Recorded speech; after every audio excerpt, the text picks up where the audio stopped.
rejected and sold to the crippled Alpha King. Until she discovered the truth. The night they dragged me to the auction, the moon was swollen and red, ripe, angry, and bleeding light onto the forest like it disapproved of all of us. I didn't blame it. If I were the moon, I wouldn't want to watch this either. My wrists were bound in silver-threaded cuffs, the kind that didn't burn outright but made my wolf feel distant, muffled. I felt like my heartbeat had been wrapped in fog. My steps were clumsy as two guards shoved me forward into the clearing where the cages rattled and the bitters murmured like vultures circling meat. "This is humiliating," I muttered, though my voice cracked halfway through. The nearest guard snorted. "Should have thought about that before your alpha rejected you." My alpha rejected me because his mate was jealous I existed. You think I care? No, he didn't. None of them cared. I was the pack trouble nobody wanted. The orphaned Omega who didn't obey, didn't bend, didn't whimper prettily when slapped. I'd survived my entire childhood by digging my teeth into the world and daring it to bite back harder. Tonight, it finally was. My cage sat apart from the others, a heavy iron structure etched with runes. A tag hung from the door. Lot 14, unclaimed female, defiant. The defiant part was handwritten. In thick, irritated letters. They shoved me inside, slammed the door, and locked it with a snap that echoed through the trees. I sat back against the cold bars, breathing slow, trying to swallow the fury clawing its way up my throat. My wolf pushed weakly, snarling at the restraints, at the humiliation, at the dozens of strangers gathered to buy people like horses. Voices buzzed around me. "She's too small." "Pretty enough, though, not worth much." "Is that the rejected one?" Heard her own alpha put her up for auction. Pathetic. Shame. No wonder no one claimed her. My fist curled. I wanted to scream that I rejected them, that I'd rather rot in this cage than crawl back to the pack that threw me to wolves worse than themselves. But the silver in my cuffs made my wolf sluggish, and my voice felt caged behind my teeth. A horn sounded. The auction began. One by one, the cages ahead of me opened, revealing trembling omegas, fierce rogues, terrified betas.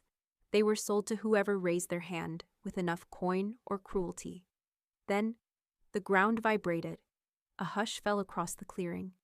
Even the torches flickered, bowing slightly toward the figure emerging at the edge of the forest.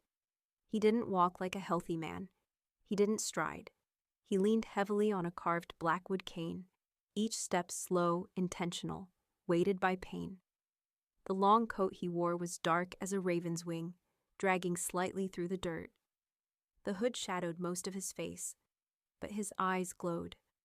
Not gold, not amber, not any living alpha's shade I'd ever seen. They burned silver white like lightning trapped in a skull. The murmurs sharpened into whispers. "That's him.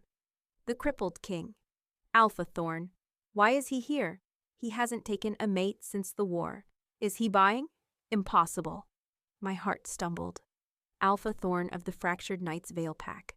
The one they said carried more scars than flesh. The one whose wolf was broken, yet somehow still ruled a territory 3 times the size of most tribes. The one who was rumored to rip apart anyone who pitied him. He shouldn't have been here, but he was walking directly toward me. The auctioneer cleared his throat nervously. "Alpha Thorn, we didn't expect—" "Open it," Thorn said. His voice was low, rough. A growl dragged over gravel. It vibrated my bones even from 10 paces away. "Lot 14. She's not the most compliant specimen." Thorn lifted his head, just enough for the torchlight to catch the scars. One down the left side of his face, jagged and brutal, another disappearing beneath his collar. His jaw was sharp, his expression carved from stone. "Open it," he repeated. The auctioneer scrambled to obey. The cage door creaked open. I stayed seated, chin forward, spine straight, refusing to be hauled out like cargo. Thorn stood before the threshold but did not step inside. He looked at me. Not my body, not my scars, not my fear. Me. My breath hitched. His voice dropped low enough only the 2 of us could hear. "Stand, little wolf." I hated how my body reacted. My wolf surged, weakly but undeniably, like she recognized something my mind hadn't caught up to. I stood, slow, defiant. His gaze traced every inch of me, not cruel, not lustful, but assessing, calculating. As though he were reading a map carved into my bones. The auctioneer cleared his throat. "Shall we begin the bidding for lot 14? "No," Thorn said. He pulled a seal from his pocket. A silver insignia stamped with the sigil of a crescent wolf swallowing the sun. The clearing gasped. That's a royal claim token. He's invoking sovereign right. He can't. He can. He's Alpha King." My mouth dried. A royal claim meant no bidding, no negotiation, no refusal. He was taking me. The auctioneer nearly dropped his ledger. "Are you sure, my king? This one is mine," Thorn said simply. The words slid through the air and coiled around my ribs like invisible bindings. I should have fought. I wanted to. But something in his gaze, fractured, fierce, starved of warmth but still burning, pinned me still. The guards released my cuffs. Silver fell away. My wolf howled back to life. Thorn extended a hand, not gently, not arrogantly, but like he expected me to bite him and take his fingers off. Perhaps like he wanted a fight. I didn't take his hand. I stepped out of the cage on my own. His jaw flexed. Approval.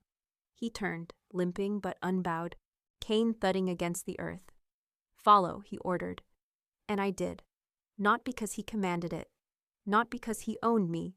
But because in that moment, under the bleeding moon, with the forest holding its breath, my wolf lifted her head, sniffed the night, and whispered, "He's not what they say, and neither are you."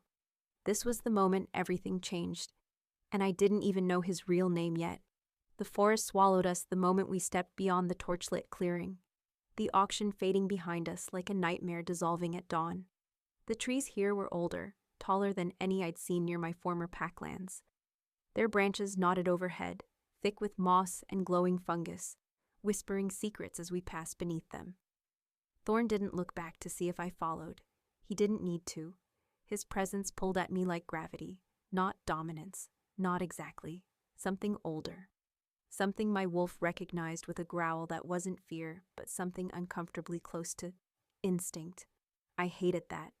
He walked with a heavy limp, leaning on his cane, each step slow but purposeful. His posture didn't waver. His shoulders didn't bow. The man was carved from the same stone the mountains prayed to. I finally found my voice. "Why me?" He didn't break stride. "Because you were being thrown away." "That's not an answer." "It is the only one you'll get tonight." My teeth clenched. "Maybe I don't want to go with you." He stopped so abruptly I nearly ran into him. He turned, and for the first time, I saw the full weight of him. His eyes weren't silver white anymore. They gleamed like molten moonstone, shifting, ancient, threaded with power I'd never felt from any alpha. Not my old alpha, not the guards, no one. His voice dropped, soft but thunderous. "You left that cage because part of you already decided to follow. Don't insult both of us by pretending otherwise." Heat crawled up my throat. I wanted to argue. I really did. But my wolf? She stepped toward him, tail low, not submissive, curious, and that was more terrifying than the auction. "How long were you watching?" I asked. "Long enough." "For what?" "For confirmation." "Of what?" "That you are not broken," he said simply, merely misplaced. Something cracked in my chest, a hairline fracture, the kind that hurt only because it was true. Before I could respond, a low growl rippled through the trees. Thorn didn't move. Shadows shifted. 3 figures stepped into view, broad-shouldered, muscled, carrying the scent of wolves barely held in check. Warriors, his. They bowed their heads. My king, the tallest, said, "We cleared the perimeter. No hunters remain." Hunters. The word prickled along my skin. The female warrior's gaze slid to me, curious, assessing. "Is this the one?" "This," Thorn said, "is my guest." Guest. Not property, not slave, not Omega. Guest. The warriors exchanged glances, sharp, startled. The third warrior, a scarred male with storm-gray eyes, walked forward slowly. "Alpha, do you require assistance back to the ridge?" He said it gently, too gently, and I saw Thorn flinch. Barely, but enough to register. Humiliation, pride, pain. I stepped between them before I could think. He doesn't need your pity, the warrior blinked. I wasn't. You were, I growled. Thorn's hand closed around my wrist. Not to restrain, but grounding. Enough, he said quietly. I swallowed my snarl. His fingers lingered a moment longer before he let go. We returned to the ridge, he told his warriors. Yes, my king. As they moved ahead, clearing the path, Thorn turned to me again. You will learn something very quickly, he said. My injury is not weakness. Then what is it, I asked. His gaze darkened, something flickering beneath the surface, a shadow sharp with memory. Punishment, he said softly. For winning a war I did not want. And before I could pry into that truth, we emerged from the forest onto a cliff overlooking the valley, my breath caught. Below us stretched Night's Vale, not ruins, not despair, but a kingdom built of obsidian towers and glowing sigils carved into stone, all of it bathed in the cold blue light of the moon. Wolves patrolled the borders in disciplined formation, their eyes bright, their movements fluid and unified. This wasn't a broken pack. This was an empire, Thorn's empire. How is this possible? I whispered. He leaned on his cane, watching his kingdom like a man who never once allowed himself to collapse, even when death tried to drag him down. I am crippled, he said calmly, not defeated. The wind smoothed his hair back, revealing more scars. Brutal, jagged, severe, but none of them dimmed him, not even a little. My wolf pressed her nose to my ribs from inside, whispering something that made my knees unsteady. This is strength without cruelty. This is leadership without fear. This is alpha, real alpha. Thorn's head turned slightly, as if he heard her too. This is your new home, he said. I jerked. Home? No, I'm not. You are under my protection, he cut in. No one will touch you. No one will bind you. No one will harm you. Why? I demanded. Why go through all this trouble? Why intervene at all? The scar on his cheek caught the moonlight as he exhaled, slow and deliberate. Because, he said, voice low, your eyes were alive in a place built to kill the light. My breath hitched. No one had ever spoken to me like that. Like I wasn't a burden. Like I wasn't a mistake. Like something inside me was worth saving. But before I could answer, he stepped past me, descending a set of carved stone steps. Come, he said without turning. There is much you do not understand. I hesitated, and then followed. Not because he ordered her, but because something in his voice made me want to hear everything he had to say.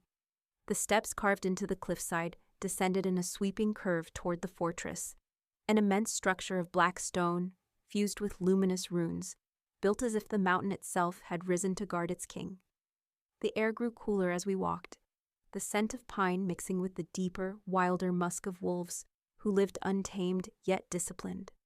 Thorn's warriors moved ahead of us, but none dared walk beside their alpha, and none looked at his cane, not once. If they noticed me trailing a few steps behind him, they said nothing. Their silence wasn't dismissive. It felt expectant, like they were waiting to see whether I'd wilt under the pressure or bare my teeth. Inside, the fortress was breathtaking. Torches flickered along the walls. Runes glowed softly underfoot, guiding us into a vast hall where a long table stretched beneath chandeliers of carved bone and silver. Every head turned as Thorn entered. Wolves of all ranks, warriors, healers, even elders with snow-white hair braided in ceremonial knots. Conversations died instantly. His limp echoed with every step. But they didn't look at him with pity. They looked at him like the moon itself had walked into the room. He stopped near the center of the hall. I hovered at the edge, unsure if I should stand beside him or stay back. He made the decision for me. Without looking, he extended a hand backward. A single quiet gesture. A summoning. My pulse stumbled. My feet moved without asking permission. I stepped to his side. Gasps rippled through the hall. A warrior with crimson war paint murmured, "He brought her here, into the great hall?" An elder hissed, "Is she claimed? A consort? A servant?" Thorn's voice cut through the speculation without effort. "She is under my protection," he announced, "and no one will question her presence." A silence so heavy it was almost wholly followed his words. Then a woman rose from the far end of the table, tall, muscular, hair braided in thick ropes. She carried the authority of someone who answered to no one but the Alpha. "King Thorn," she said, bowing once. "Does she have a name?" He turned his head slightly toward me. "Tell them." The room waited. My wolf nudged my ribs. "Stand tall." I squared my shoulders. "My name is Aria," murmurs rippled like wind through leaves. Another warrior rose, lean, sharp-eyed, smelling faintly of smoke. "Aria," he repeated. "Why has our king brought you here?" I bristled. "Why is it your business?" A few warriors stiffened. Thorn's lips twitched, almost a smile. "Because my pack thrives on answers, not assumptions." He faced the hall fully now, leaning on his cane but standing as though nothing could topple him. "She was rejected," he said plainly, "abandoned, sold." His gaze swept the room. "And she is strong enough to walk from the auction cage without trembling." Whispers grew louder. "Rejected. Sold? Who would—" "She doesn't smell weak. Look at her stance." One of the elders frowned. "Strength does not guarantee compatibility. She is not of our blood, nor sworn to our laws." The hall thickened with tension. Thorn's gaze sharpened. "My laws," he said, "are mine to declare." The elder lowered his head immediately. Thorn's voice softened a fraction as he looked at me. "Aria will stay in the West Wing. She will be evaluated, trained, and protected. Any wolf who challenges her without just cause will answer to me." That silenced the room faster than any roar. Finally, the braided woman from before, clearly a commander, stepped toward him. "Alpha," she said carefully. "The pack will need clarity. Is she here as potential?" The question hung in the air like a weapon. Potential mate? Potential Luna? Potential threat? My stomach clenched. My wolf went still, listening. Thorn didn't look at me when he answered. "Aria is here because she has been wronged," he said, "and Knight's Veil does not ignore the wounded." The commander nodded, accepting the decree. But beneath the table, wolves exchanged glances, curious, wary, intrigued. Thorn finally turned to me. "Come, I will show you where you will stay." He led me through a corridor lit by lanterns of soft blue flame. My heart thundered the entire walk. When we reached a door etched with protective runes, he paused. "This room is yours," he said. "No one enters without your permission." I hesitated. "Thorn." He raised a brow. "Yes. Why are you doing this? Really?" His eyes, stormfire silver, held mine with disarming intensity. "Because I have spent years surrounded by those who pretend to be fearless," he said softly. "You were terrified, and still walked toward me." His voice dropped. "There is truth and courage born from pain. I recognize it, and I do not discard it." My breath caught. We stood inches apart, too close. His scent, smoke, pine, winter, wrapped around me. For a moment, the world shrank to just him and me, and the space where our breath mingled. Then he stepped back. "Rest," he said quietly. "Tomorrow your questions will begin to have answers." He turned away, but before he walked off entirely, he added, "And Aria, do not fear this place. You are not prey here." The door closed between us with a soft click. And for the first time in years, I believed someone. The door clicked shut behind Thorn, sealing me inside a room that smelled faintly of cedar, ink, and hearth fire. Soft lantern light warmed the stone walls, and a single window overlooked the moonlit valley below. The kingdom of a man the world called broken, yet ruled with more power than anyone I had ever known. For a long moment, I didn't move. My wolf paced inside me, restless, sniffing the air like she couldn't believe what she was sensing. No threats, no sneers, no fear scent, no lies, just safety. Actual bone-deep safety. My throat tightened. I swallowed hard, blinking fast. I wasn't going to cry. Not after everything. Not because an alpha I barely knew offered me a place to sleep.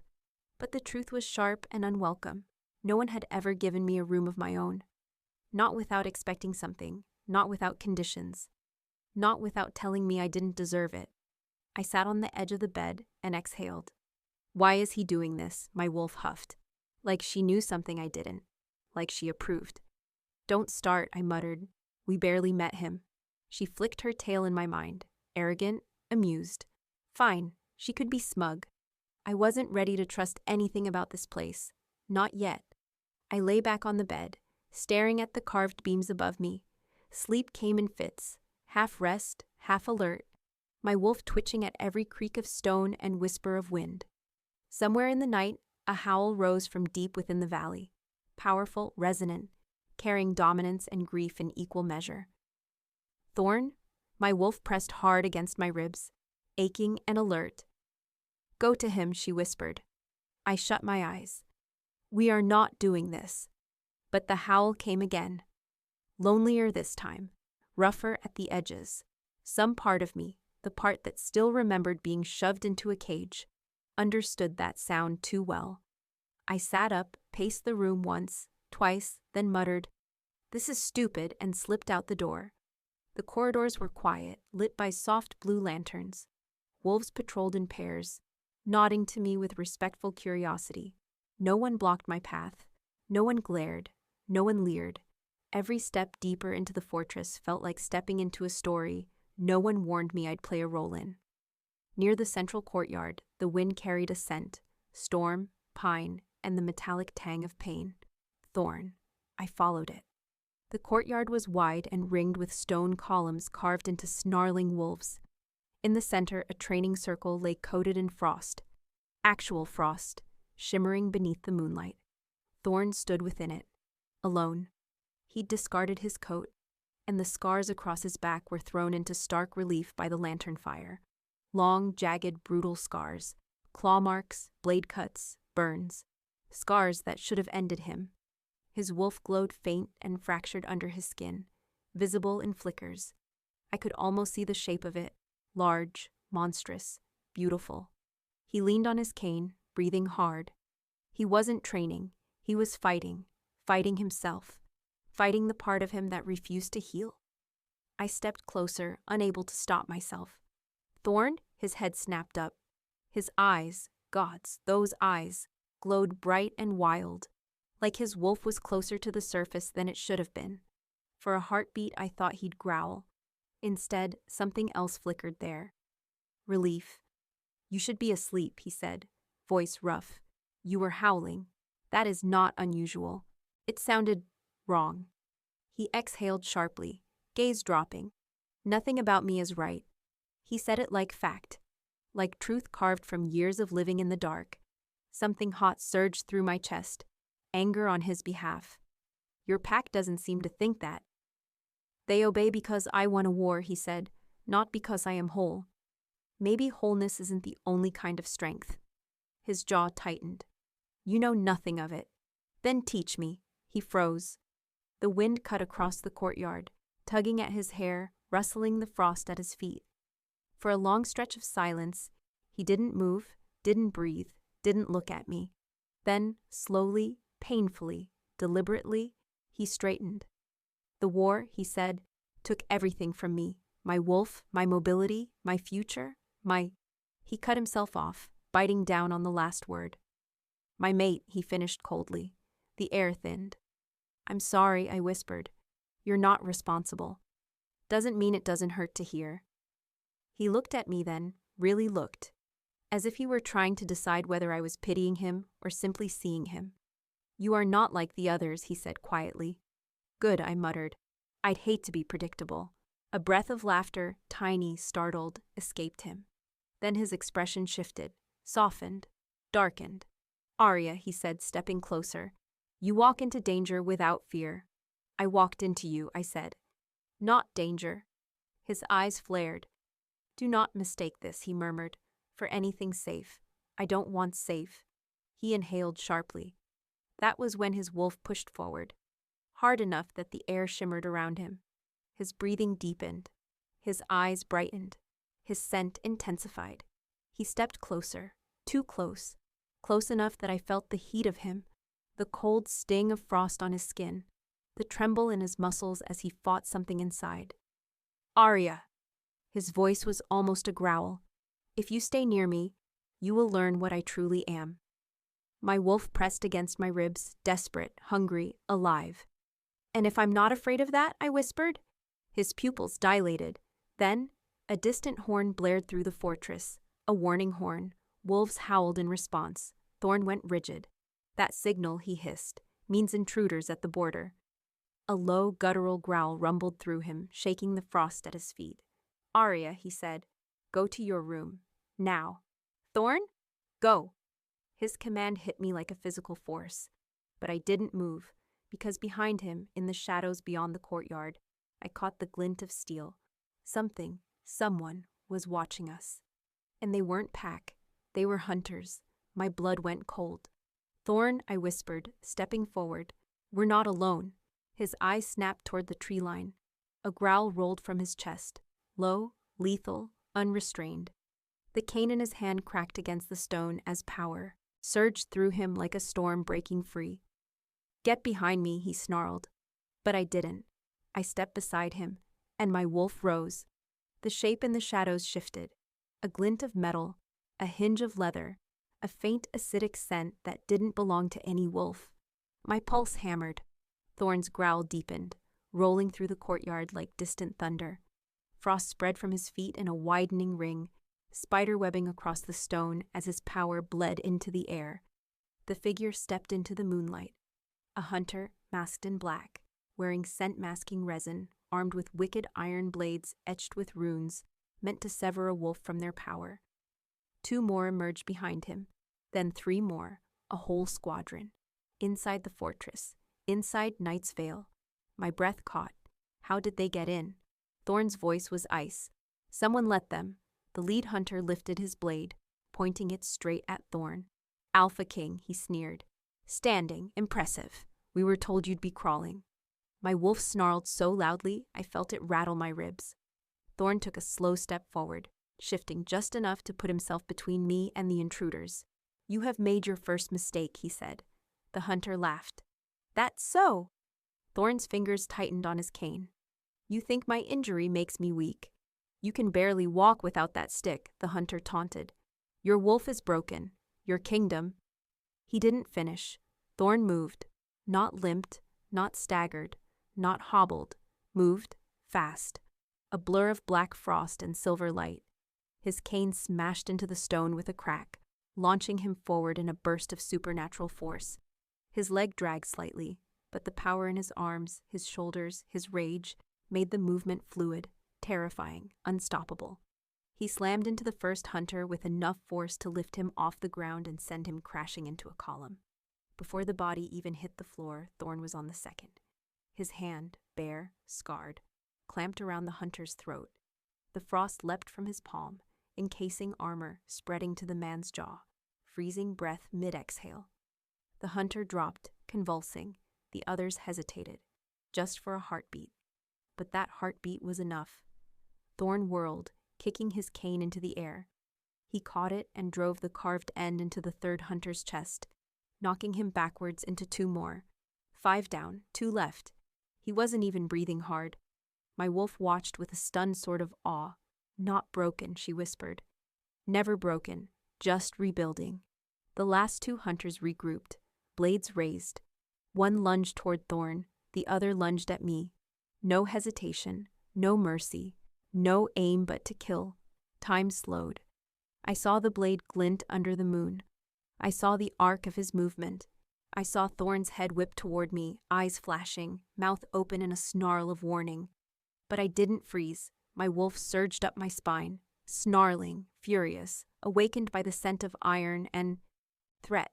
Silver restraints no longer muffled her. She roared inside my bones, and my body responded. I twisted out of the blade's path just as it cut through the air where my chest had been. The hunter stumbled a step. I didn't wait. I grabbed his arm, shoved my shoulder into his ribcage, and used his momentum to flip him over my hip. He hit the stone hard. My breath came fast. My heart slammed in my chest.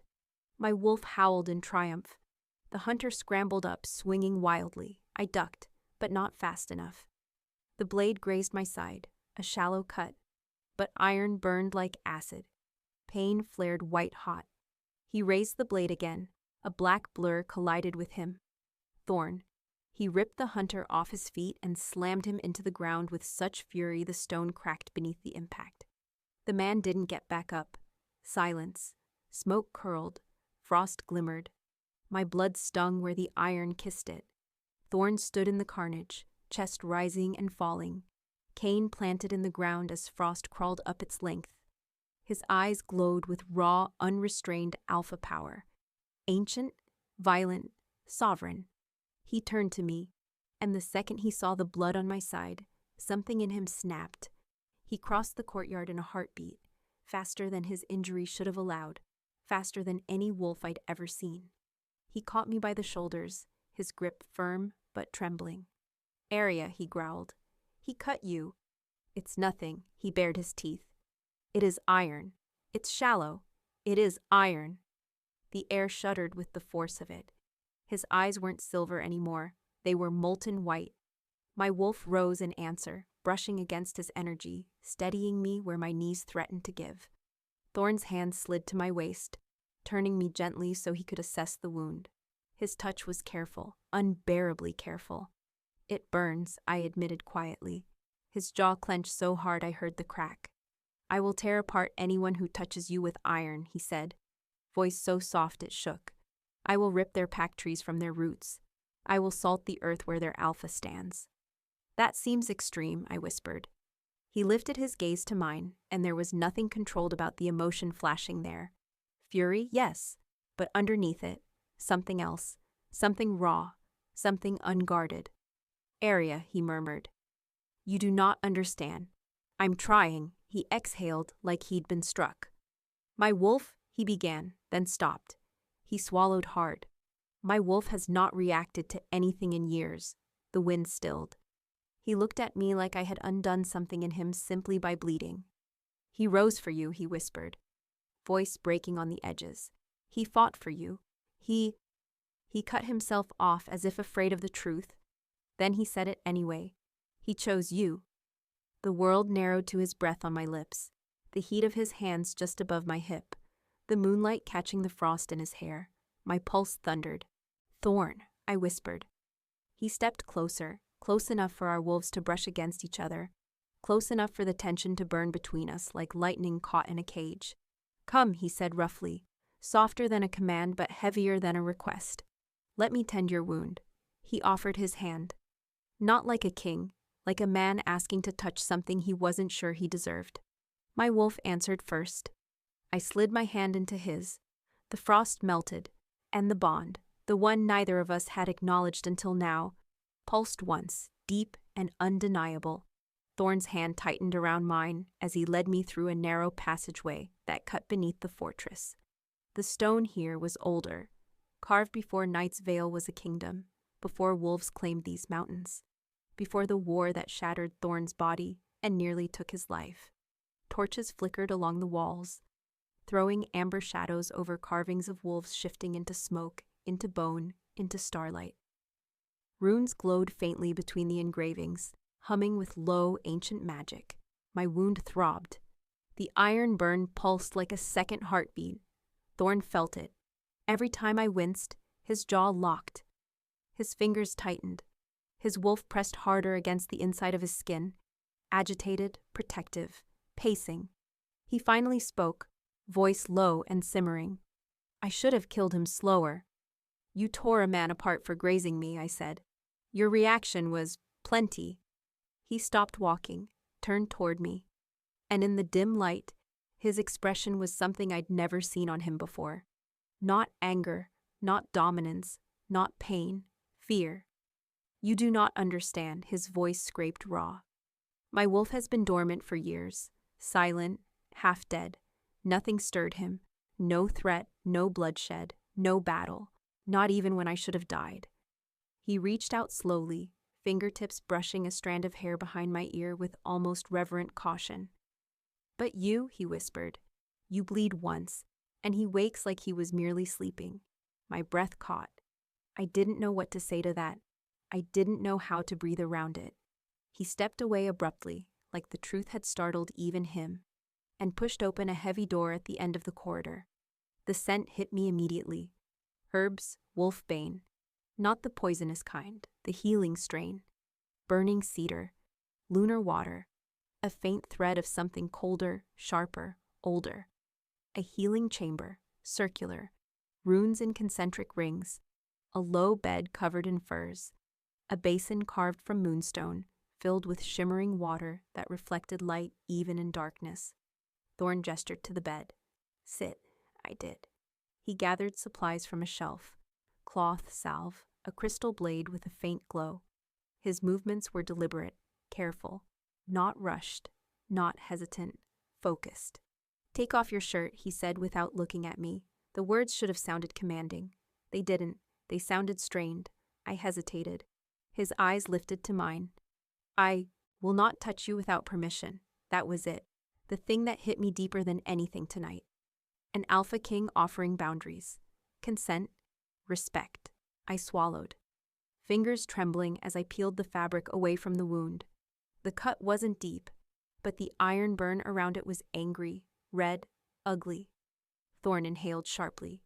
He knelt beside me, leaning close enough for his scent, pine, frost, storm, to curl around my lungs.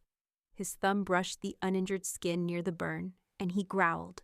Low, lethal, painful. "Hold still," he said. The crystal blade skimmed the wound. I sucked in a breath as heat flared, then cooled. The iron residue rose to the surface like dark smoke and evaporated into the blade. He wiped it clean with a practiced motion. "You've done this before," I murmured. His jaw flexed. "On myself." The image twisted something inside me. He dipped his fingers into the moonstone basin and pressed glowing water to the wound. It fizzed, then cooled, then settled into something soothing. Then he lifted a small jar and scooped out a pale blue salve. I'd seen healers use similar mixtures: moonroot, star blossom, frost moss. Rare, expensive, reserved for royalty or dying warriors. He spread it gently over my skin, fingers careful, movements precise. But the closer he leaned, the more his wolf bled through. His breathing deepened, his scent thickened, his pupils dilated. "Thorn," I whispered.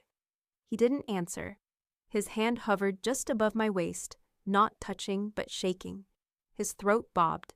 "Your scent," he rasped. My pulse skittered. "What about it?" His wolf surged so hard the air trembled. Thorn's breath shuddered. He dragged his gaze up my torso, up my neck, up to my eyes with visible effort. "You smell like moonfire," he said hoarsely. "Like bloodline magic.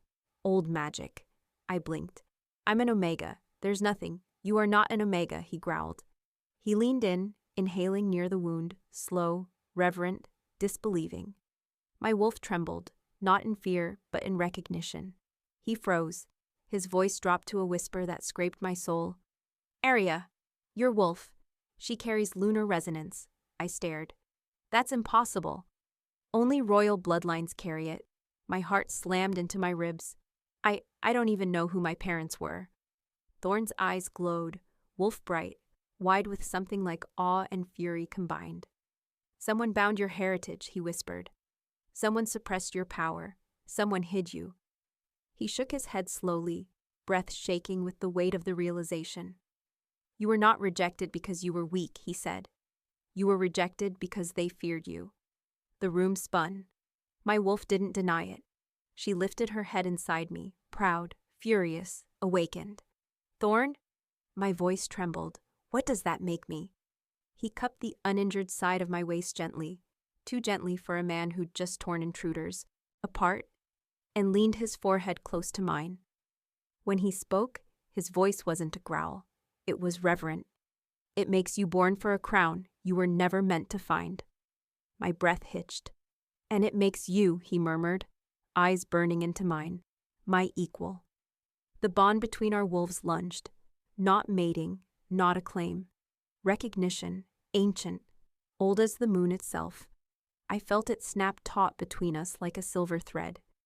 He must have felt it too because he jerked back slightly, breath ragged, eyes stunned. "Aria," he whispered, "if you stay here, nothing will ever be the same." I swallowed hard, heart racing. Maybe I don't want things to stay the same. His wolf surged so violently the lanterns flickered. He moved closer, too close, about to tell me the truth he'd been choking on since the courtyard, when a thunderous knock shook the door. "My king," a warrior shouted. "You must come at once. The intruders, there were more, and they left something behind." What? Thorn snapped. A beat of hesitation, then a message, another beat, a warning, and then, quietly, for her. Thorn's head whipped toward me. The fear that flashed across his face was not for him. It was for me. Thorn was on his feet before the warrior finished speaking, power snapping through him like a storm whip. The frost still glimmered at the edges of his boots, but his limp had vanished, his wolf pushing so close to the surface that the injury couldn't slow him. He yanked the healing chamber door open, and the warrior, broad-shouldered, battle-scarred, panting, bowed deeply. "My king," he said, breathless. "They left it in the inner courtyard, just outside the sanctuary ruins." Thorn's expression turned violent. "That close?" he snarled. "Yes." The wards flared red, but did not hold them. Aria.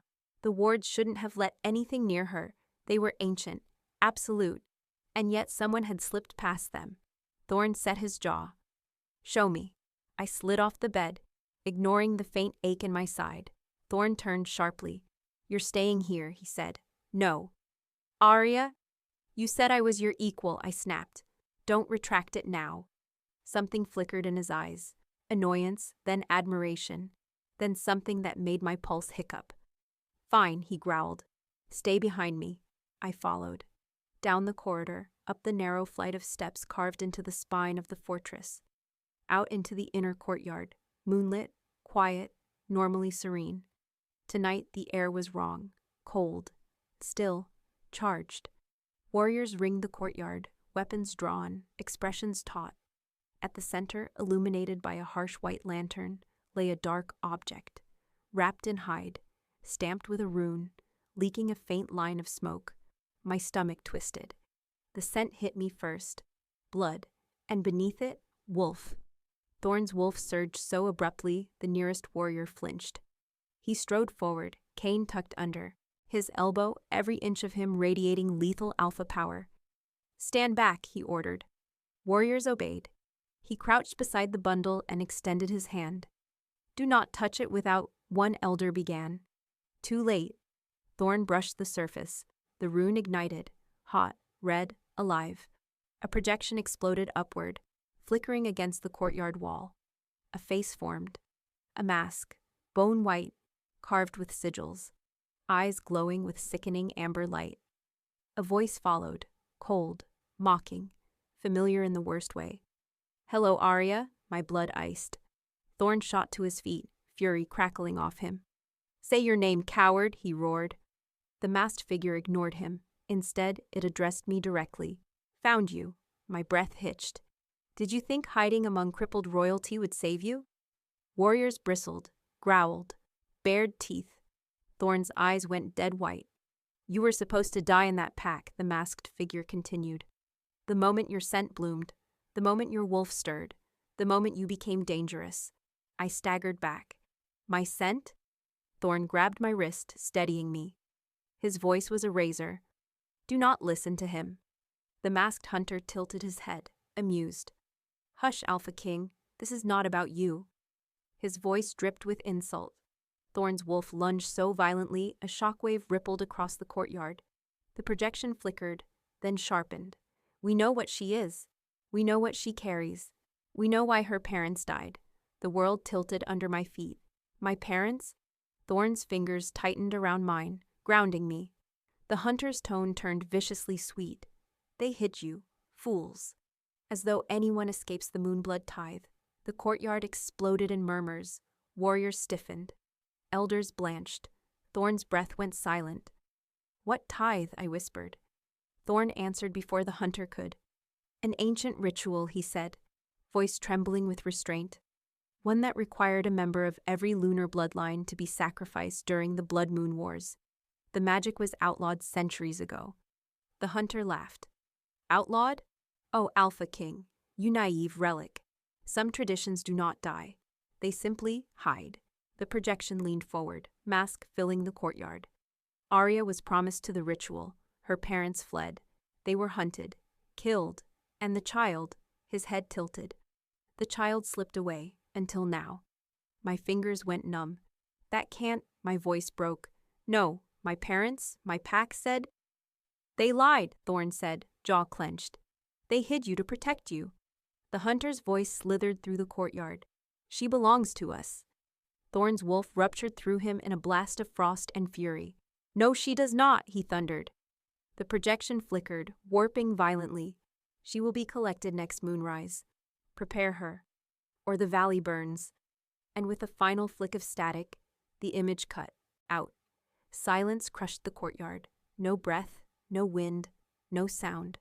Thorn stared at the smoking bundle on the ground as if he might destroy the earth beneath it.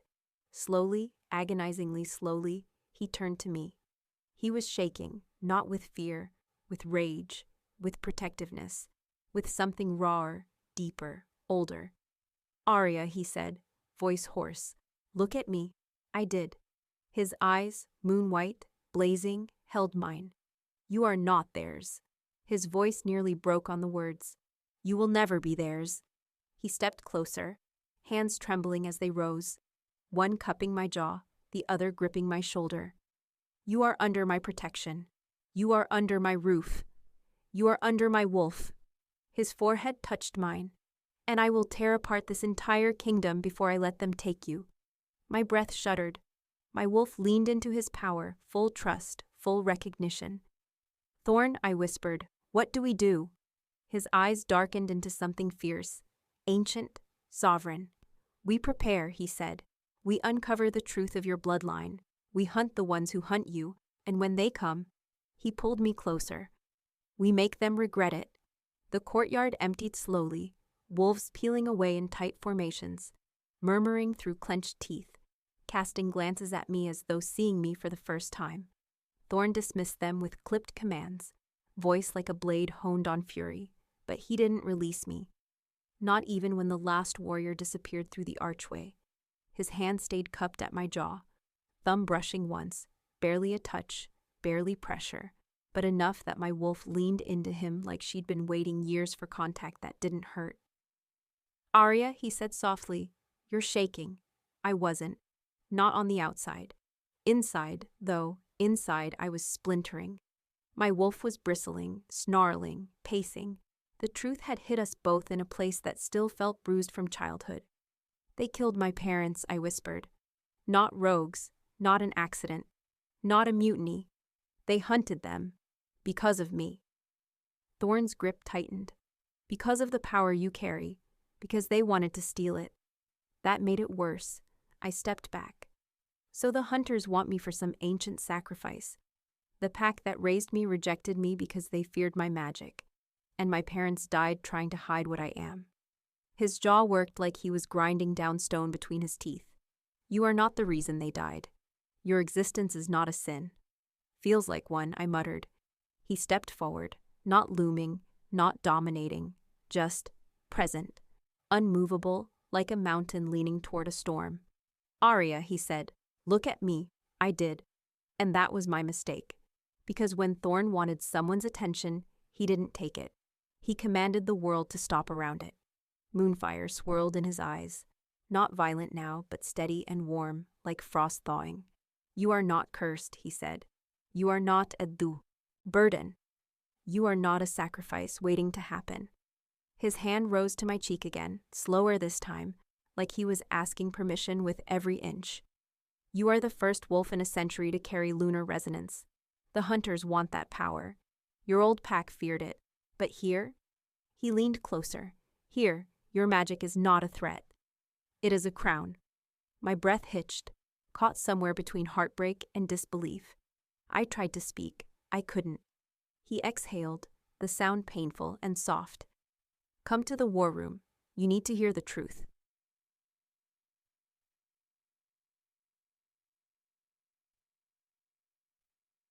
The war room was carved into stone, lit by braziers of blue flame. Maps and runes sprawled across a massive table. Already several commanders had assembled, wolves with sharp eyes and scarred hands, all of them bowing their heads as Thorn entered. When they saw me, they went still. Not with hostility, with wariness. Thorn felt it. He stepped subtly closer to me, positioning his body like a shield. This meeting concerns Aria, he said simply. Ears flicked, shoulders stiffened. No one spoke. The commander with braided hair, Lyra, finally stepped forward. My king, we mean no disrespect, but her presence here endangers her, and all of us. She stays, Thorn said. Lyra hesitated. Then we need to understand why the hunters want her. Thorn nodded. He moved to the table and unrolled a scroll so old it shed dust like snow. The parchment glimmered with waning lunar magic. This, he said, is one of the last surviving records of the Moonblood tithe. My stomach dropped. The room fell silent as Thorn spoke. During the Blood Moon Wars, some bloodlines were weaponized, born with lunar resonance, able to amplify or suppress pack magic, able to resurrect dying wolves, able to shatter enemies from the inside out. Magic like that didn't exist anymore, or so I thought. Thorn continued in a low, grim voice. The ritual required one lunar-blooded wolf from each generation to be sacrificed to renew the magic. When the war ended, the practice was outlawed. The bloodlines were meant to go dormant. Lyra's face hardened. They didn't. Thorn nodded once. They did not. Her gaze slid to me, the weight of the room pressed down on my ribs. Lyra stepped closer, circling me like she was seeing something more than flesh. Lunar resonance manifests in 3 ways: scent, aura, and reflex. I swallowed. Reflex. She pointed to the cut on my side. You healed faster than any Omega. And when you flipped that hunter, your reflex was not learned. It was instinct. Moonblood wolves fight like creatures older than our history. My head swam. I don't know how to be whatever you think I am. You don't have to, Thorn said. I turned. He was watching me with an expression I hadn't seen before. Worried, fierce, protective, and something like awe. You will learn, he said. Here, in safety, with guidance. A hollow laugh escaped me. Safe? Did you not see what just happened? They got past your wards. They won't again, Thorn growled. Lyra cleared her throat. My king, the message they left. It mentions next moonrise. That gives us less than 2 nights. Thorn's voice sharpened. We will not hand her over. One elder rose slowly, trembling with age. Alpha King. If the hunters have allied with the Blood Moon remnants, then Aria is not just a target. She is the key. They will come with armies. My pulse spiked. And they will die with armies, Thorn snarled. Thorn, I whispered. You can't destroy an entire legion for me. He looked at me, and the room held its breath. Aria, he said quietly. I burned half a battlefield to protect my pack. What do you think I would do to protect you? My throat closed. Lyra stepped between us before I could respond. Then we need to prepare her, now. If the hunters come for her, she needs to be able to defend herself. And if she truly carries lunar resonance, she could be our greatest weapon, another warrior murmured. She is not a weapon, Thorn snapped. Wolf rising so violently, the braziers shuddered. I flinched, but not from fear, from the way he said it, like someone had once tried to make him a weapon, and he refused to let it happen again. Thorn drew a steadying breath. She trains, yes. She learns what she is capable of, but she is not a tool. She is not a trophy. She is not a sacrifice. She is under my... He stopped himself before saying protection again. He glanced at me, just a flicker. My care, he finished, softer. Lyra nodded. Then we begin immediately. As the commanders moved into action, Thorn placed a hand on the small of my back, not possessive, not claiming, anchoring. You're safe here, he murmured. For how long? Long enough, he said, for the world to learn what you truly are. My voice was barely a whisper. And what is that? He leaned close. A wolf who is never meant to kneel, he breathed, and a queen who does not yet know she is one. My heart lurched. My wolf howled. And Thorn? Thorn looked at me like he felt the beginning of something dangerous. Something inevitable, something neither of us could outrun. Training began before dawn. Thorn didn't sleep. I barely did. The fortress didn't dare. By the time first light bled over the mountains, Night's Veil was awake in full force, warriors tightening armor straps, elders murmuring over ancient scrolls, scouts moving out in silent pairs. The energy was tense but focused, like the entire pack had collectively agreed. If the hunters are coming, they will not leave. Lyra met me in the lower courtyard. where frost still clung to the stone. She carried no weapons, only a thin silver staff etched with moon sigils. "First lesson," she said. "Learning yourself." I frowned. "What does that mean?" "It means," she said, circling me, "an omega cannot carry lunar resonance, not unless she was born something else." "I wasn't born anything," I muttered. "I wasn't even told who my parents were." Lyra stopped. "But your wolf knows." My wolf paced inside my chest, agitated, restless. "She doesn't talk, not in words. She doesn't need to." Lyra tapped my sternum with the staff. "She reacts, she recognizes, she remembers." "Remembers what?" "That," Lyra said. "We will find out." She motioned for me to stand barefoot on the frost-laced stone. Lunar wolves feel magic through the ground, through cold, through stillness. I don't feel anything except freezing. Her lips twitched. "Give it a moment." I took a breath. Cold bit into my soles. Wind cut across my arms. Lyra closed her eyes, humming softly, a deep, resonant tone that vibrated the air. The runes on her staff glowed faintly. At first, nothing happened. Then, something shifted. A pull, a hum beneath my skin, like a distant drumbeat trying to find rhythm. My wolf lifted her head suddenly, ears forward, attentive. "Lyra," I whispered. "Something's good," she murmured. "Follow it. Sink into it." "I don't know how." "Yes, you do," she said. "Your wolf does. Let her lead." That scared me more than the hunters, but I tried. I closed my eyes. I breathed in cold air. I breathed out heat. A spark flared under my ribs. Then another. Then a pulse of warmth radiated outward from my chest, down my legs, into the frozen stone beneath my feet. The frost responded. It rippled, shifted, curled upward in delicate, swirling patterns, like frost flowers blooming under the moon. My eyes flew open. Lyra stepped back, eyes shining. There, lunar resonance, untamed, but strong. "I did that." "No," she said. "You allowed that." But before I could absorb it, pain spiked through my side. Sharp, sudden, wrong. I staggered. Lyra caught me. "Aria?" "My wound." My hand flew to my ribs. "It's burning." "That's impossible," she said. "Thorn's salve should have sealed it." The burn intensified, white-hot, biting like the iron was crawling beneath my skin.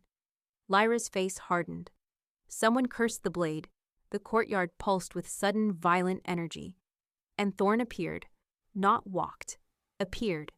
His presence hit the courtyard like a storm rolling over the ridge.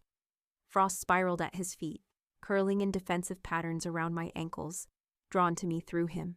His eyes, silver white, wild, locked onto me. "What happened?" he demanded, voice lethal.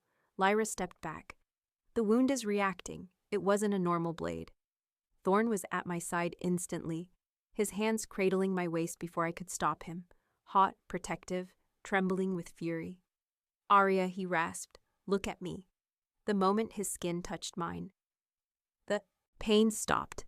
Instantly, as though someone had snuffed out fire with a single breath. My heart hammered. "Thorn," I whispered. "It stopped." His jaw tightened. "Does it hurt now?" "No." "Does it burn?" "No." He exhaled shakily, head dropping for the briefest moment against my shoulder, like relief hit him too hard to hide. Then he straightened and turned to Lyra. "Explain," he growled. Lyra's eyes widened with dawning understanding. "Her lunar magic reacts to him." Thorn froze. "What?" "The curse stops only when he touches her," Lyra said slowly. "Her resonance stabilizes in his presence. That is extremely rare." My pulse skittered. "Rare how?" "Incredibly rare," Lyra whispered. "It happens only when two wolves' magics align." My breath caught. "Align?" Lyra nodded. "Bond?" she said simply. A pulse shot between us, electric, undeniable. Thorn flinched like he'd been struck. "No." Lyra tilted her head. "You deny what your wolf already knows?" Thorn stepped back. Not from fear, from recognition. "My wolf," he whispered, voice raw, "has not bonded with anyone since the war." "Yet he rose for her," Lyra said. "He shielded her. He surged when she was harmed. And now, her magic bends to yours." Thorn's gaze swung to me. It wasn't anger, it wasn't confusion. It was terror. Not of me, of himself. This cannot be, he whispered. She cannot be. You're fated, Lyra finished. Silence dropped like a blade. The wind died. The courtyard stilled. Thorn's stare burned into me, searching for denial, for doubt, for escape. I couldn't give it to him, because my wolf was silent. Silent in a way that meant yes. Thorn's breath shook. Aria! I took a step toward him. He stepped back.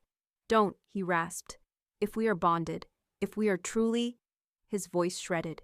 His wolf surged again, frost crackling at his feet. It puts you in more danger. How? I demanded. He exhaled like a man ripping truth from his own flesh. Because the hunters don't just want your magic, he said. They want your mate. The world tilted. Lyra sucked in a sharp breath. Thorn whispered the words like he hated them. They want me. And for the first time since the auction, since the courtyard, since the message meant for me, I felt real, bone-deep fear. Not for myself. For him. Thorn's confession hung in the air like a blade suspended above us, sharp enough to split the world in half. Lyra went rigid. I went breathless. Thorn went still in a way no living thing should go still. Explain, I whispered. He swallowed, throat tight, voice rough. The hunters want lunar resonance, yes. But they also want an alpha born under a blood moon, a catalyst, a conduit, a wolf whose pain amplifies ritual magic, a wolf with scars carved by war. His jaw clenched. They want me. My pulse hammered in my ears. Why?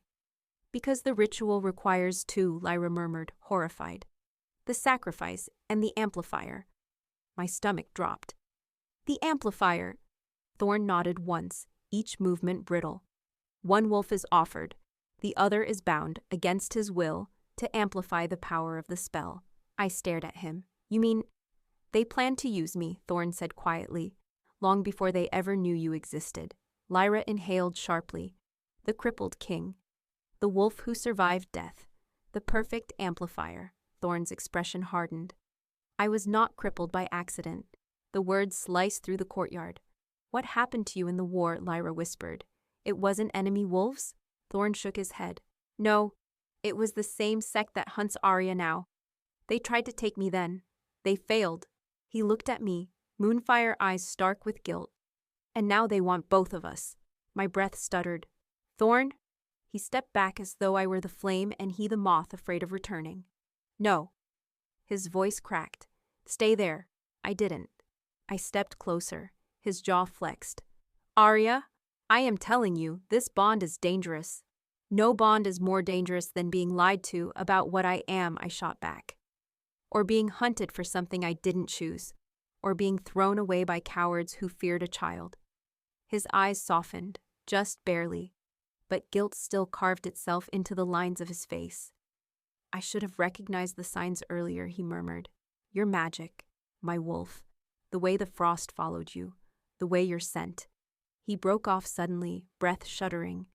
Lyra looked between us, eyes narrowing. Thorn, your wolf isn't just reacting. He's binding. Thorn bristled. I know. My heart kicked. Binding? Lyra nodded. Fated bonds are rare, but when they manifest, they do so through instinct, through crisis, through magic, through blood. Her gaze flicked to my healing ribs. Through wounds shared, I blinked. Thorn didn't get wounded. Lyra smiled faintly. His soul did. Thorn exhaled sharply. Enough, but Lyra wasn't done. You said your wolf hasn't risen in years, she said. You said he was dormant, deadened, broken. Thorn's jaw twitched. He was. And the moment Aria arrived, Lyra added, he began to wake. Thorn's silence was an admission, a painful one, a terrifying one, a devastatingly intimate one. Lyra stepped back. I'll begin preparations. The pack must fortify the defenses. And the two of you should talk. The implication hit me like a blow. Thorn stiffened, panic flickering through his posture in a way that would have been comical if it didn't feel so personal. We don't need, that's not, he stopped. Lyra, she raised a brow. My king? Go, she smirked. Yes, Alpha. When she disappeared into the hallway, Thorn pressed, both hands against the stone column beside him and bowed his head. His shoulders rose and fell. Once, twice, again. Until he looked like a man being crushed by everything he'd been holding together. I stepped toward him. Thorn. Aria. His voice fractured. Stop. I won't. He slammed a palm against the stone, not in anger, but in despair. You do not understand what this bond means. Then tell me. He turned his head just enough that I could see the tortured glow of his eyes. If we are fated, truly fated, it means I cannot distance myself. I cannot protect you from what I am. I cannot keep you out of danger by keeping you away. My heart thudded. I never asked you to keep me away. You don't know what you're asking, he rasped. So tell me, he straightened slowly, and the raw vulnerability on his face nearly stole my breath. Aria, he said quietly, I lost my mate in the war. I froze. He continued, voice breaking on each word. She was taken, tortured, used in rituals meant for me. She died because of me, because she loved me, because she believed in me. My lungs squeezed. I whispered, I'm sorry. Thorn shook his head, eyes shining with pain he clearly hadn't allowed himself to feel in years. My wolf never rose again, he said. Not once. Not for anyone. Not for anything. Then he looked at me, and something inside me lit like moonfire. But the moment you bled, he whispered. He tried to break my body to reach you. My pulse stumbled. Thorn stepped closer, slowly, like the air between us was fragile and might shatter. I cannot lose another mate, he breathed. I cannot survive it again. My heart lurched violently. Thorn, I whispered, you haven't lost me. You don't understand, he said hoarsely. The hunters don't want to kill you, Aria. They want to use you, corrupt you, twist you. If they cannot sacrifice you, they will take you. They will force you into their ritual. And if you resist, he broke off, voice cracking. They will kill you out of spite. A chill climbed my spine, but beneath it, another feeling stirred. Not fear, resolve. I stepped closer until I stood toe-to-toe with him, breathing the same breath. Listen to me, I murmured. I can't control the hunters. I can't rewrite the past. I can't undo what they did to your mate. His throat worked visibly. But I can tell you this, I continued. I am not her, and you are not losing me. His breath caught. I placed a hand gently on his chest, above the place his wolf pushed hardest, and whispered, and you don't get to decide my fate for me. His eyes burned, wild, terrified, wanting. Aria, he rasped, if I let myself love you. My heart stopped. Then he finished, voice raw enough to bleed. I will burn down the world to keep you alive. I swallowed. Then let it burn. The bond snapped between us, hard, hot, real. His wolf lunged, my wolf answered. Thorn moved, but stopped a hair's breadth from my lips, trembling with restraint so fierce it shook him. Aria, he whispered raggedly, if I kiss you, I won't let you go. My voice was barely audible. Then kiss me. He groaned, a sound torn from deep inside him, and closed the distance. The world didn't fall away. It exploded. Silver, frost, fire, moonlight, heat. His hand slid to my waist, not possessive but desperate, reverent, alive. My fingers curled in the fabric of his shirt. Our wolves surged, twisting into each other like threads knit by fate itself. Magic flared at our feet, frost spiraling outward in wild, breathtaking patterns. And for the first time in years, Thorn wasn't broken. He was whole, and I wasn't unwanted. I wasn't rejected. I was chosen. Thorn didn't release me at first. Maybe he couldn't. Maybe I couldn't either, because something in that kiss wasn't just attraction or adrenaline or the heat of danger. It was recognition, raw, ancient, soul-level recognition. The kind wolves used to write myths about before the world grew bitter. His forehead rested against mine, breath shaking against my lips. His voice came out rough. Aria?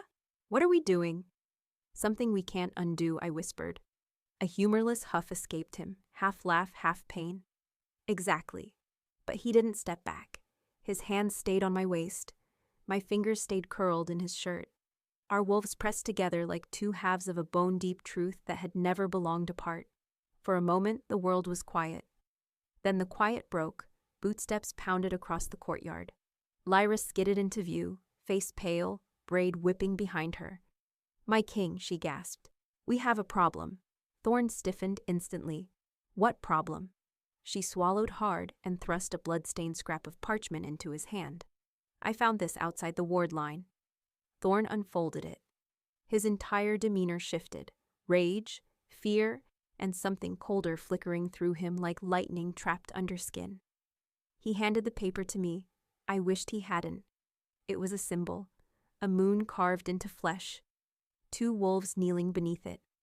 And beneath that, written in lupine symbols older than empires, "The tithe claims what is owed." My gut clenched. Lyra cleared her throat, gaze darting between us. "There's more. You should both see." She led us to the outer battlements overlooking the valley. Smoke rose in thin spirals from the far tree line. Not campfires, signal fires. 7 of them, forming an arc, a hunting arc. Thorn's entire body went rigid. "They're positioning themselves," Lyra said. 2 days early," I frowned. "Why early?" she answered immediately. "To catch you unprepared." Thorn's wolf surged violently under his skin, so violently the stone beneath our feet frosted over. "They want her now," he said, voice death cold. "Not next moonrise." "They won't get her," Lyra said, steel in her spine. Thorn's jaw clenched. "We prepare for war." Lyra nodded and rushed off to rally the warriors, but Thorn didn't move. He just stared at the signal fires. Tense, silent, breaking. I stepped closer. "What is it?" "They've changed their strategy," he said quietly. "They're not trying to take you alive anymore." My blood iced. "Then why?" His voice shattered. "They want to bleed you?" My breath hitched. "What?" "They want your blood for the ritual, not your life. Blood is enough to resurrect the magic." My stomach turned. "And me?" "Collateral," he rasped. "If you die in the process, they don't care." A tremor hit my arms. I didn't mean for Thorn to see it, but he did. And he moved so fast it stole my breath, grabbing my arms, pulling me into him, holding me like he was afraid I'd vanish into smoke. "No," he whispered into my hair. "No shaking. Not you. Not now." I swallowed against his chest. "I'm not afraid of dying." "I am," he said sharply. I froze. He drew back, hands cupping my face, eyes burning with terrifying honesty. "The world can bleed. The hunters can burn.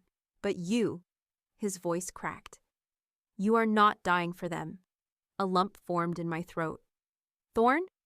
"I already lost one mate," he whispered. "I will rip the moon from the sky before I lose another." I blinked. "A mate?" His eyes widened, just barely, as if he realized what he'd said only after the words escaped. He swallowed hard, voice hoarse. "Aria, I'm not saying you are. I'm saying you could be. My wolf is acting like it already knows." Thorn closed his eyes for a moment, jaw clenched, like he was struggling not to feel something he'd spent years burying. When he opened them again, there was no hiding left. "We don't have time," he said, voice low. "You need to learn to control your magic.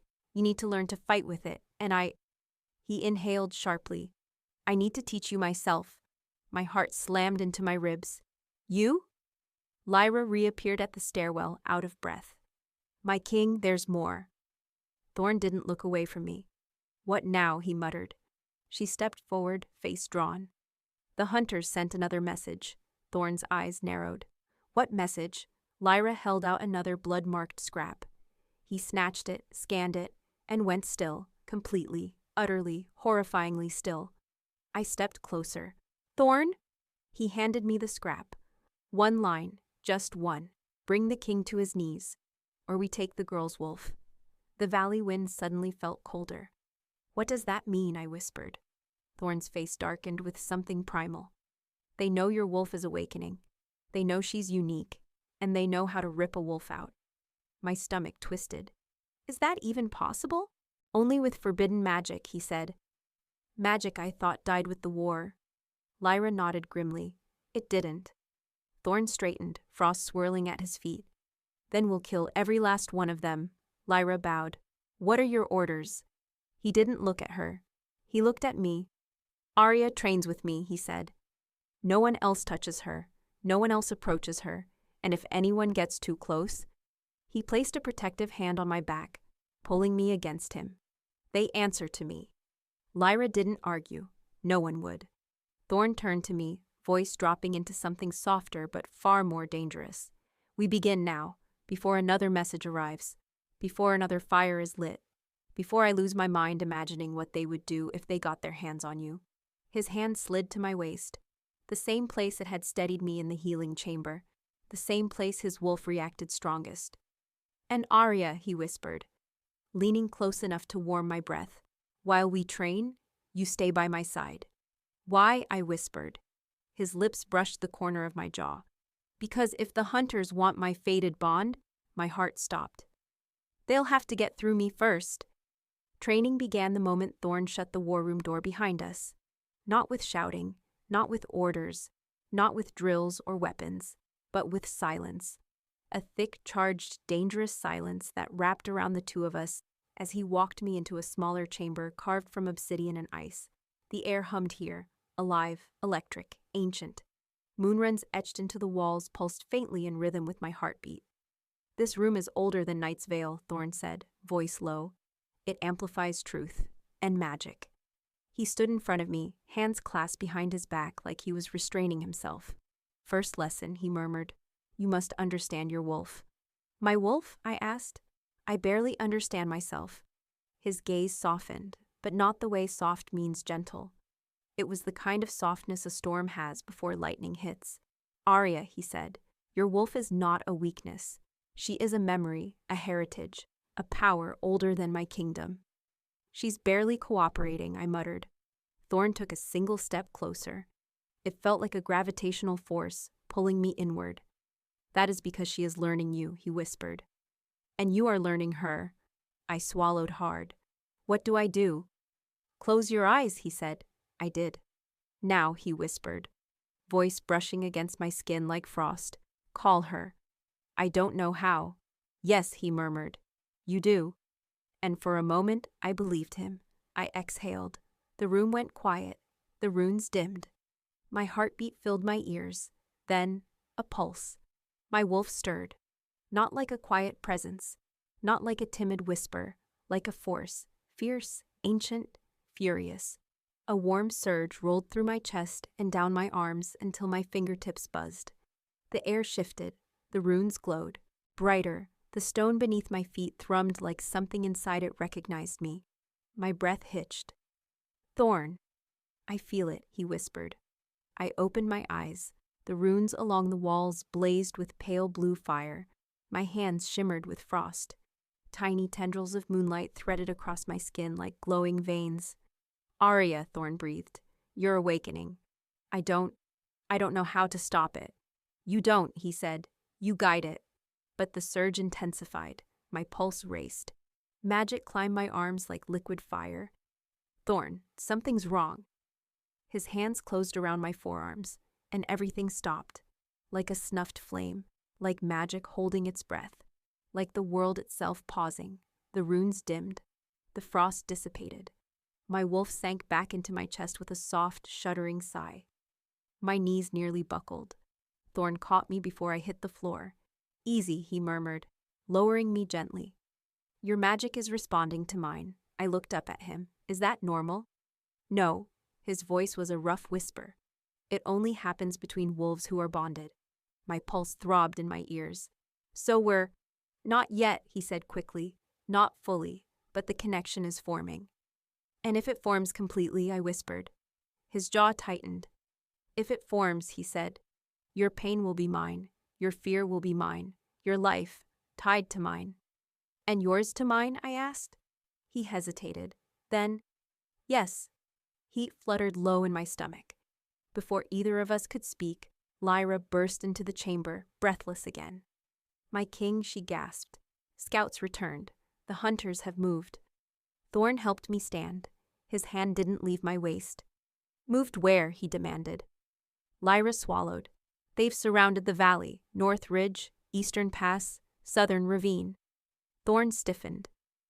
That is a full encirclement. Yes, Lyra whispered. And there's more. What more? Thorn snarled. They brought a seer. Thorn's grip on me tightened painfully. No, he whispered. They didn't. Lyra nodded. The hunter's old magic, blood sight, soul marking, tracking through wards. They can find her anywhere now, even inside the fortress.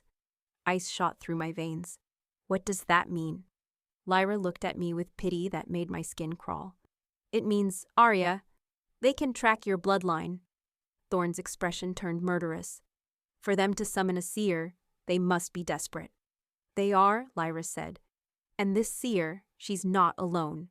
She's protected by an elite guard, the same order that attacked you in the war, the same order that scarred him, the same order that hunted his mate, the same order that broke him. My heart dropped. Thorn, I whispered softly. He turned to me, and for the first time, true fear flickered in his eyes. Aria, he said quietly, this is no longer just a hunt. It's a siege. Lyra took a breath. There's more, Thorn growled. What more? Lyra's voice trembled.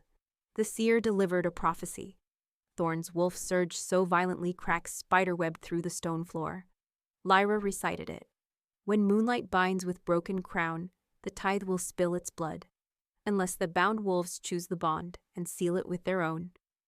The room fell dead silent. I stared. Seal it? Lyra nodded grimly. The prophecy says the bond between you two is the key. If the bond remains unsealed, they can use both of you. My breath lodged in my throat. But if it's sealed? They cannot touch you, Lyra finished. They cannot use the magic. They cannot pull your wolf. They cannot break him again. My stomach dropped hard. How do we seal it? Lyra hesitated. Thorn answered instead. His voice was barely audible. A fated bond seals when we willingly let our wolves merge. Heat shot through my core. You mean not mating, he said quickly. Not that, not yet, but surrendering, allowing the bond to complete, a vow the soul makes. And if we don't, I whispered. His jaw tightened. Then they will take you, he said, or kill you, and they will take me, or use me. I swallowed hard. And if we do? His eyes met mine, slow, burning, with a mix of longing and terror. Then I become yours, he whispered, and you become mine. My heart thundered. Lyra stepped back. You don't have time to debate. They'll reach the fortress by nightfall. Thorn closed his eyes for one tortured moment. Then he faced me fully. Aria, he said quietly, voice trembling. If we seal this bond, it will change everything. I know. It will bind our wolves, our lives, our fates. I know. It will mean you choose me. I do. His breath caught. Thorn, I whispered. I choose you. His control broke. He stepped toward me, hands framing my face, eyes burning with a mix of pain and fierce devotion. Aria, he breathed, if we seal this bond, I will love you until the world ends. My heart stuttered. My wolf rose. My mouth parted. And if we seal it, I whispered back, you will never lose me. A low, anguished sound escaped him. He pressed his forehead to mine. Then Gods help us both, he whispered, because I cannot watch you die. I slid my arms around his neck. You won't? His voice was a broken prayer. Then let me bond with you. My breath hitched. Thorn, I whispered, I'm yours. He exhaled like he'd been drowning, and then his hand slid to my waist. His wolf surged. Mine rose to meet his. Magic throbbed through the chamber. Moonlight burst across the walls. Heat spiraled through my chest, up my throat, into my skull, and our souls leaned toward each other, ready to seal. The air in the obsidian chamber thickened, dense, electric, ripe with a kind of magic that didn't belong to this century, or any kingdom still alive in it. Thorn's hands were warm on my waist. My fingers trembled where they curled at the back of his neck. Our wolves pressed against the boundary of our skins, pacing, snarling, aching, ready.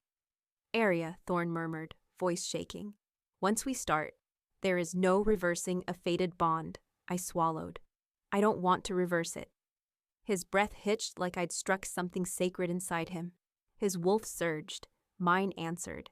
And then, he leaned in, not kissing me, not touching his lips to mine, but breathing me in. a slow, reverent inhale at my throat, a gesture older than courtship, older than mating, older than wolves. A vow. My wolf rose so sharply it dazzled my vision. Heat and frost and moonlight all tangled into something unstoppable, something inevitable. Thorn, I whispered. I'm ready. He exhaled a shattered breath against my skin. Then gods forgive me, he murmured, because I've wanted this since the moment you looked at me like I wasn't broken. His hands tightened, pulling me closer, and everything inside me cracked open. Magic surged out of me in a violent rush, silver, white, blazing like a star exploding inside my bones. My knees buckled. Thorn caught me, arms sweeping beneath me, holding me against his chest as if he'd been born to carry me through storms. The room responded instantly. Ruinous energy spiraled around us, blasting dust from the walls, rattling chains bolted to ancient stone. Moon runes ignited, bright, blinding, pulsing in time with our heartbeats. Thorn snarled, not in warning, but in awe. His wolf pressed hard against mine, matching every pulse, every flare. Let go, he growled against my hair. Let me in. My breath hitched. I did. I let the walls fall. I let my wolf spill into him. I let his power fold around mine like armor. Our wolves collided. Two storms merging. Heat and frost. Rage and tenderness. Fear and devotion. Brokenness and rebirth. My heartbeat synced with Thorn's. His synced with mine. And then, the bond sealed. A shockwave ripped through the fortress so violently, warriors screamed in alarm. The sky above Night's Veil flashed, as if lightning had torn open a cloudless horizon. The mountain itself groaned under the force of it. Thorn gasped, actually gasped, and fell to one knee, clutching me with both arms as though experiencing something too vast to contain. Aria! His voice cracked open. I feel you. My chest fluttered. I feel you too. He pressed his brow to mine. You're in my bones, he whispered. In my blood. In my wolf. And you're in mine. His lips brushed mine, not quite a kiss, but a promise so intimate my wolf whined in surrender. Then, a thunderous boom rattled the stones, followed by screaming outside the chamber. Thorn's head snapped toward the noise. They're here, he growled. The hunters. They felt the bond form. Of course they did. A lunar bond sealing sent enough energy across the valley to wake the dead in their graves. Bootsteps thundered overhead. Howls rang through the fortress.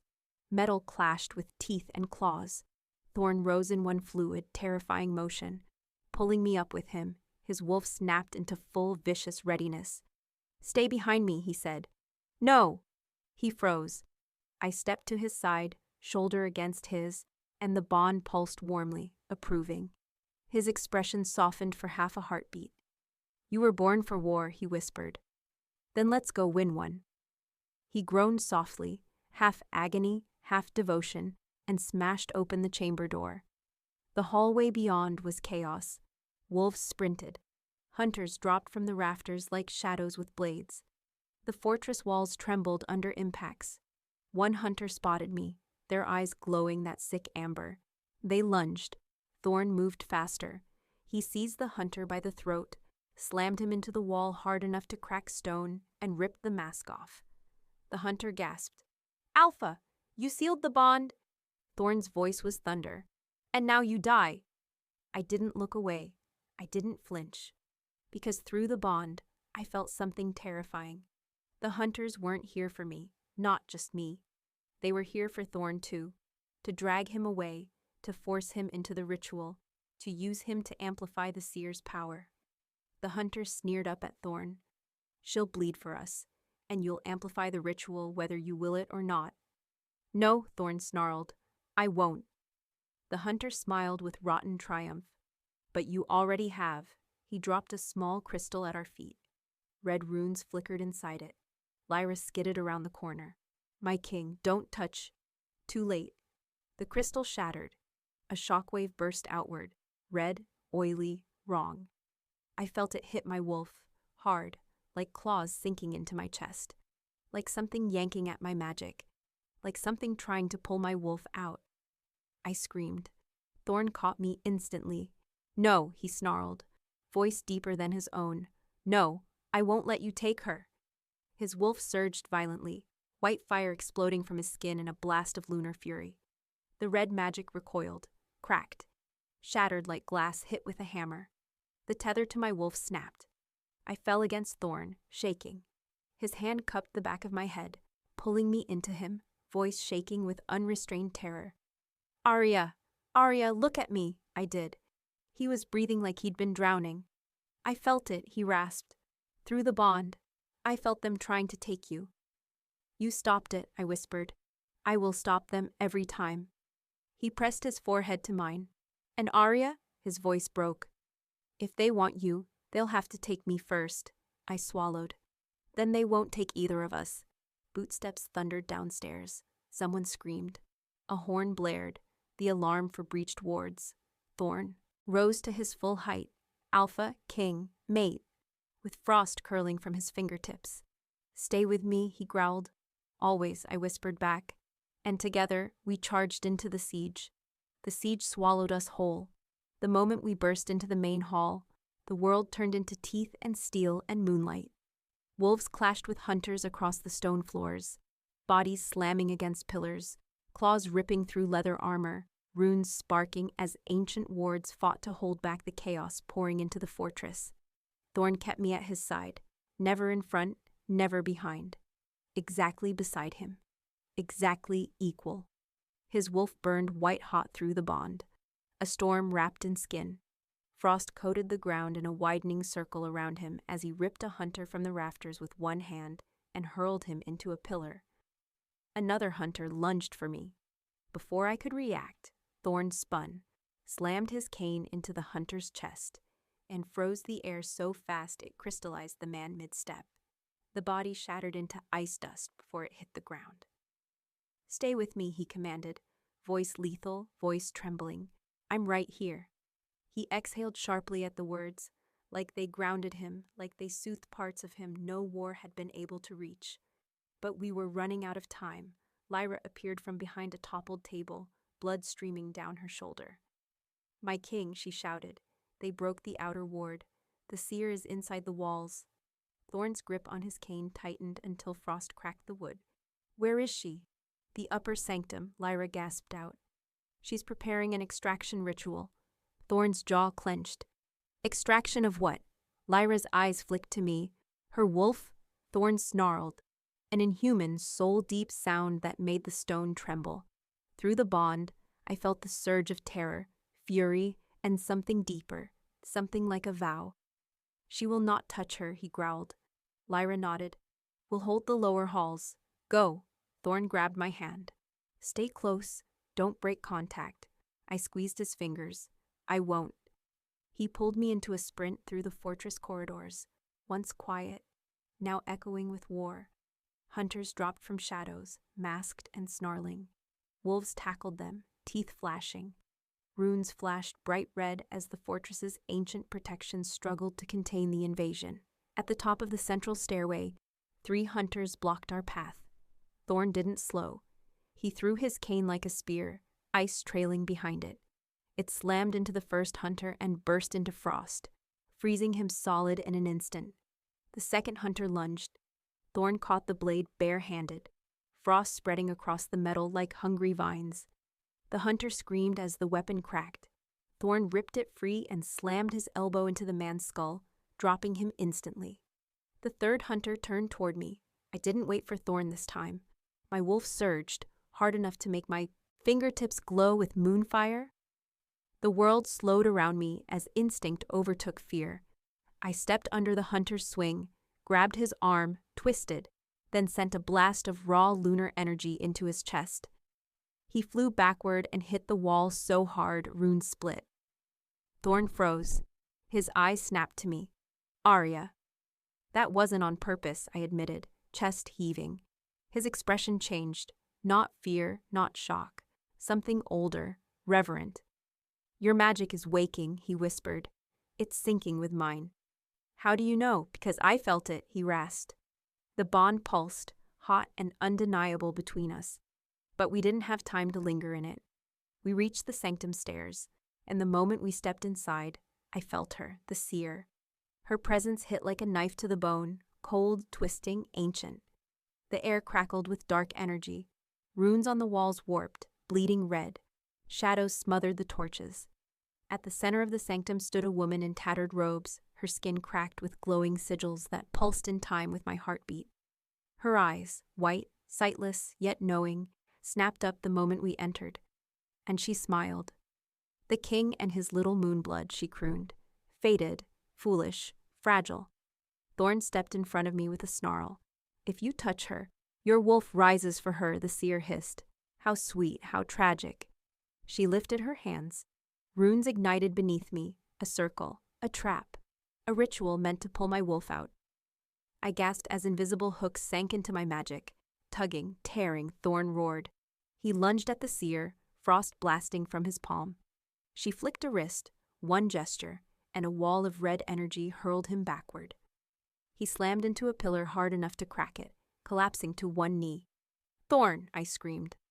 Pain shot through the bond. His pain, sharp and vicious. He tried to rise. His leg buckled.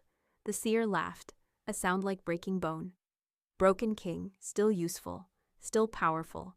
You will amplify the ritual beautifully once she is drained. He snarled and pushed himself upright, using the pillar for support. I will kill you.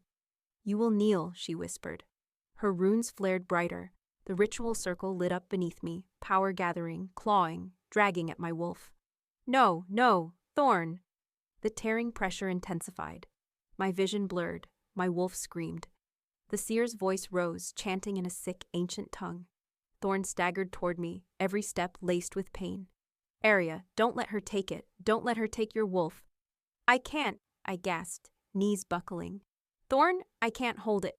He collapsed beside me, gripping my hand, hard enough to hurt. Take my strength, he rasped. Through the bond, take it, take everything. I felt his magic surge toward me through the bond like a tidal wave. Broken, fierce, desperate. Mine. The seer snarled. No, I screamed as the circle brightened. Then stopped. Frozen, cracked, shuddering. The seer stumbled back, eyes wide.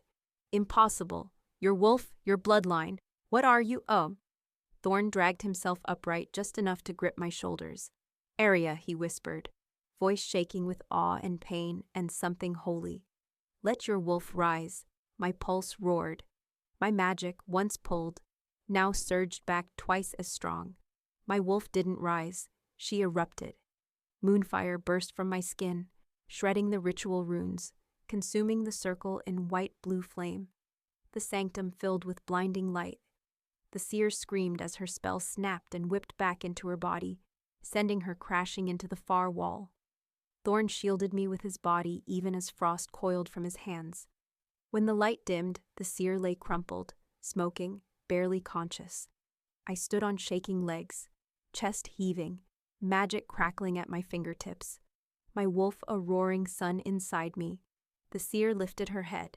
How? She croaked. How did you sever the ritual? I stepped forward. My wolf isn't yours to pull, I said, voice steadying. My power isn't yours to claim. Thorn rose beside me. And she isn't yours to hunt, the seer snarled weakly. You cannot protect her forever, Alpha King. Lunar wolves always die young. Thorn's eyes went dead white. No, he growled. They don't. I touched his hand. His wolf surged. My wolf answered, and together we unleashed the bond. A blast of lunar and frost magic slammed into the seer, throwing her across the sanctum. Stone cracked. Dust billowed. Her body went still. Thorn leaned heavily into me, chest heaving. I wrapped an arm around him, supporting him exactly the way he'd supported me. He nuzzled his forehead into my hair. You saved us, he breathed. So did you. He laughed, a broken, relieved sound. We saved each other. Outside, wolves howled. Victory howls, rising and falling in cascading waves. The siege was breaking. The hunters were losing. Thorn turned my chin gently toward him. Aria, he whispered. You are not leaving my side again. My heart pulsed in answer. Good, I said softly, because I'm not going anywhere. The bond glowed warm between us, settled, sealed, faded.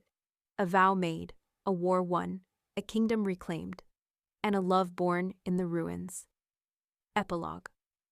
1 week after the siege knight's veil was still rebuilding, but the valley finally breathed again. The hunters had fled or been buried. The seer was dead, her broken magic scattering like ash on the wind. The last of the cursed runes had been burned out of the battlements.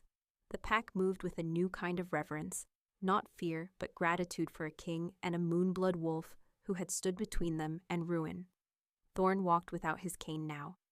Not always steadily, not without pain, but without shame, because the bond had reforged something inside him the war had taken. Not his leg, not his scars, but the belief that he was allowed to stand tall again. We stood together on the western rampart, overlooking the valley where the ritual fires had once glowed. Wind tugged at my hair. Frost curled at our feet. Moonlight slanted across the mountains in pale ribbons. Thorn stood behind me, arms wrapped around my waist, chin resting lightly on my shoulder. His breath warmed my skin. His wolf was quiet, not dormant, just content. "You feel calmer," I murmured. He tightened his arms infinitesimally. "I feel whole." I leaned into him, letting my wolf brush his through the bond. "I never imagined this, any of it." "Neither did I." His voice softened. "Life rarely asks us what we want." "Then what changed?" "You," he said simply. "You walked into my fortress like you were meant to be here. You looked at me like I wasn't broken, and you gave my wolf a reason to rise again." I swallowed around the sudden tightness in my chest. "And now," I whispered. He turned me to face him, eyes warm and fierce in the moonlight. "Now," he said, voice a promise, "you are my mate, my equal, my moonfire queen." His lips met mine, slow, sure, no fear left in either of us. Below, the pack howled in greeting. Above, the moon burned brighter. And for the first time in my life, I knew what it felt like not just to be wanted, but to be chosen, by fate, by magic, by him, by my Alpha King. The end.